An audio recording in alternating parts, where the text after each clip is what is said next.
Suku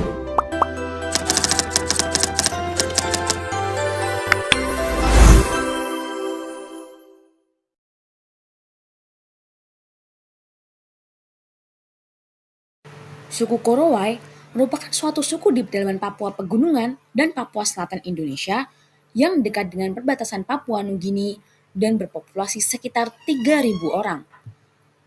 Orang Korowai juga disebut Kluvo Fiumanop.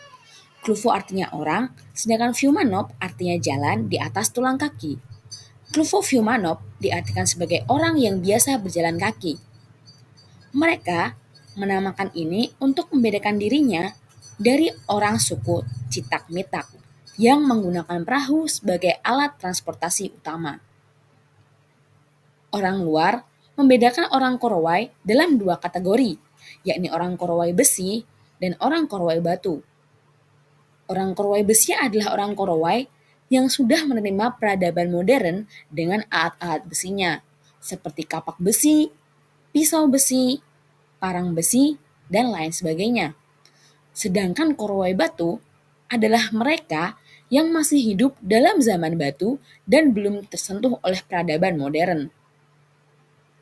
Suku Korowai dikenal karena kehidupan mereka yang masih sangat tradisional. Mereka tinggal di rumah-rumah pohon yang dibangun di atas tiang-tiang kayu. Rumah-rumah ini biasanya memiliki beberapa lantai dan dihubungkan dengan jembatan gantung yang juga terbuat dari kayu.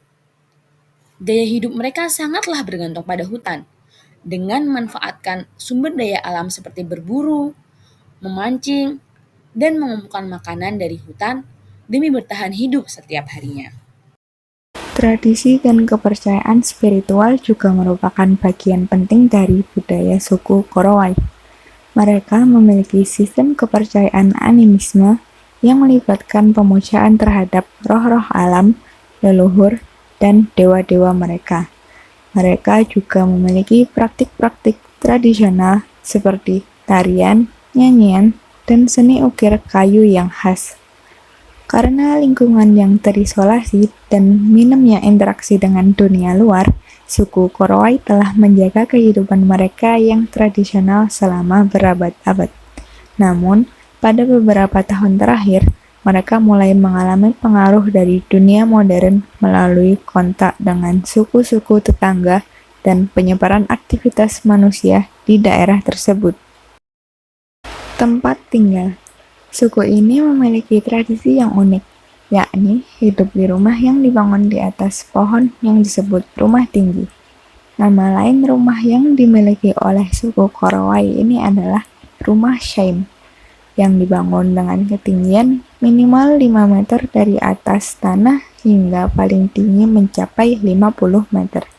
Semua warganya tinggal di rumah yang dibuat dari kulit pohon sagu, cabang pohon, daun hutan, tali rotan, dan tangga kayu yang tinggi menjulang.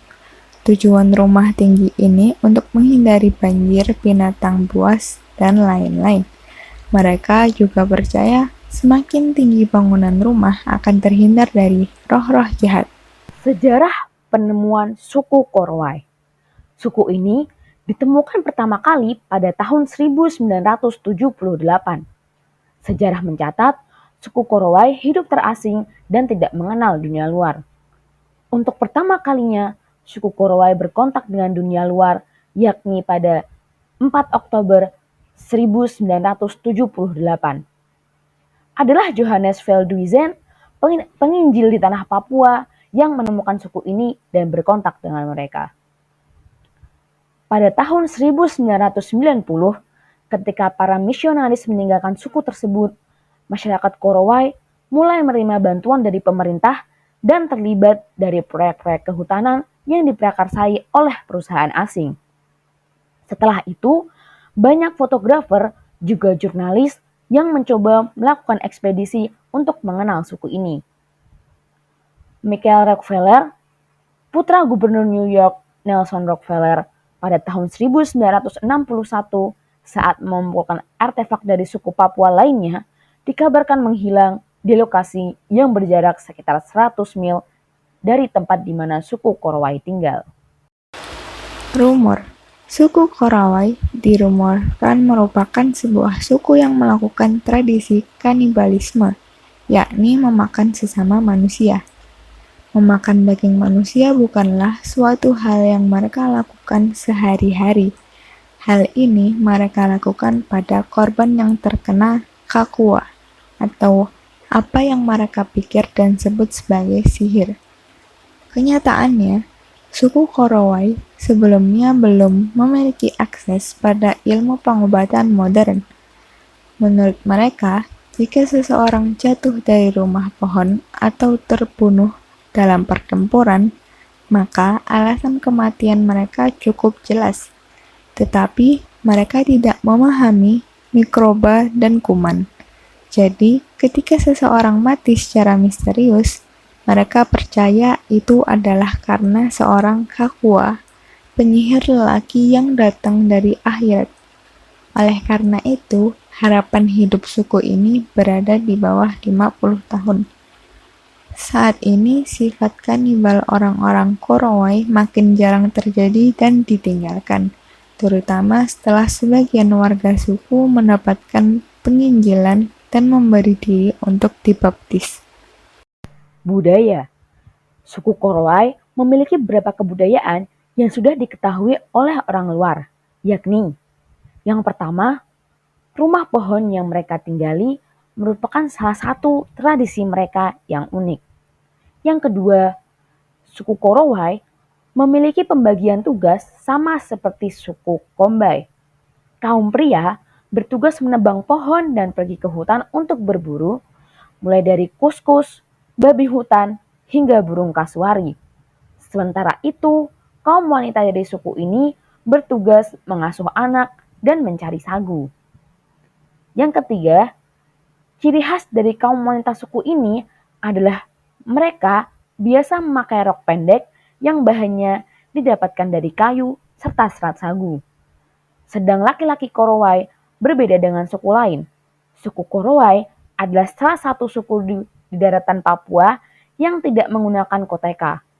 Suku Korowai diketahui menggunakan daun untuk menutupi bagian alat vital pada laki-laki. Yang keempat, orang Korowai melakukan pesta sagu sebagai perayaan peristiwa tertentu seperti kelahiran bayi ataupun pernikahan. Dalam pesta ini, umumnya orang Korowai menyembelih babi sebagai hidangan dan pertanda bahwa ada peristiwa besar yang patut dirayakan. Yang kelima, tari. Tarian Kulomon berlangsung dari malam sampai pagi hari, dan tari Hasam, yaitu melakukan tarian saat mereka berlari sambil bernyanyi dan memegang busur lengkap dengan anak panahnya. Yang keenam, suku Korowai menyiapkan gigi anjing sebagai mahar pernikahan. Permintaan gigi anjing sebagai mahar dari pihak perempuan kepada pihak laki-laki biasanya didasarkan atas panjang tali gigi anjing. Adapun panjang tali gigi anjing juga bervariasi, mulai dari setengah meter, 1 meter, atau 2 meter, tergantung permintaan dari keluarga pihak perempuan. Dan yang terakhir, bahasa Korowai termasuk dalam rumpun bahasa Sungai Digul di Papua Tenggara, atau dalam klasifikasi lama disebut Auyu Dumut, dan merupakan bagian dari filum Transnugini, sebuah tata bahasa dan kamus telah diproduksi oleh ahli bahasa misionaris Belanda. Konflik suku Korowai. Pertama, konflik eksternal. Pada tahun 1990, setelah para misionaris meninggalkan suku tersebut, beberapa orang mulai mengeksploitasi daerah tersebut untuk memburu pohon gaharu. Pohon tersebut sangat diincar negara asing. Hal itu disebabkan karena memiliki nilai dan harga yang sangat mahal. Hingga saat ini, mulai terdapat sekelompok asing yang masuk ke pedalaman tersebut untuk menguasai perdagangan besar-besaran. Ramainya populasi pendatang menyebabkan adanya prostitusi di kawasan hutan liar di daerah suku Korowai, sehingga penyakit AIDS sempat berkembang pesat pada saat itu. Ketika perdagangan gaharu mulai menurun pada tahun 1999, maka endemik penyakit tersebut juga makin menurun. Yang kedua, konflik internal. Umumnya, jika ada wanita yang dianiaya dalam satu keluarga, maka keluarga wanita tersebut akan menuntut balas. Demikian halnya jika ada yang berzina atau berlaku serong. Kedua belah pihak yang kedapatan berzina harus saling bertukar barang untuk menghindari hukum adat. Meski konflik tersebut berusaha diselesaikan secara baik-baik, tetap saja dapat memicu kemarahan antar klan. Akibatnya, saat konflik memuncak, akan memunculkan perseteruan dan bahkan bisa berujung pada pembunuhan.